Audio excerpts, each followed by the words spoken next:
आमचे मित्र देवेंद्र फडणवीस ते वकील आहेत पेशानं.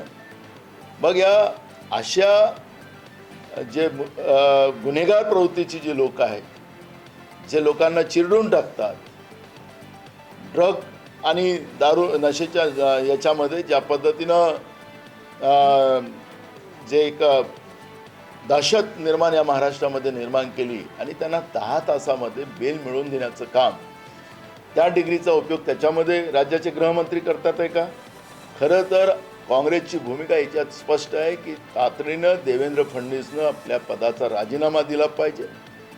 आणि ज्या पद्धतीनं, कारण की आता 10 पबवर पुण्यामध्ये 36 पब त्यांनी त्या ठिकाणी पाडलेत अशा पद्धतीचं रिपोर्ट इथं आलेला आहे. मला असं वाटतं की महाराष्ट्रात नागपूरसहित जिथं स्वतः गृहमंत्री राहतात त्याही शहरामध्ये अवैध पब चाललेले आहेत. त्या ठिकाणी असंख्य तरुण पिढीला बर्बाद करण्याचं काम केलं जाते आहे. अशा पूर्ण महाराष्ट्रामध्ये हे पब यांच्या अधिपत्याखाली चालत होते हे सिद्ध होतात आहे.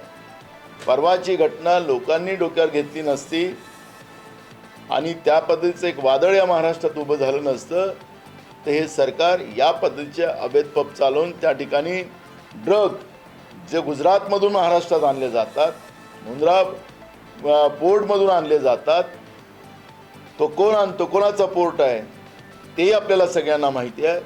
त्या पोर्टच्या माध्यमातून मोठ्या प्रमाणात ड्रग महाराष्ट्रामध्ये आणून नवीन पिढीला बर्बाद करण्याचं पाप हे राज्याचं सरकार जाणून करते आहे. म्हणून हे सरकारही त्याला जबाबदार आहे. ही भूमिका काँग्रेस पक्षाची आहे आणि म्हणून तातडीनं या सरकारनं स्पष्टीकरण तर दिलंच पाहिजे. राज्याच्या मुख्यमंत्र्यांनी ज्या पद्धतीनं या आरोपींना वाचवण्यासाठी देवेंद्र फडणवीसांना आपल्या वकिलीचा फायदा, म्हणजे ते त्यांची ती डिग्री आहे, लॉ केलेला आहे त्यांनी, आणि म्हणून त्याचा फायदा अशा धनदागड्या मुलांना आणि मुलींना वाचवण्यासाठी तो उपयोग करतात आहेत. म्हणून मुख्यमंत्र्यांनी त्यांचा तातडीने राजीनामा घ्यावा ही भूमिका काँग्रेस पक्षाची या ठिकाणी आहे. टाइम्स डिजिटलला लाईक करा, सबस्क्राईब करा, शेअर करा आणि बेल आयकॉन दाबायला विसरू नका. पाहत रहा टाइम्स डिजिटल.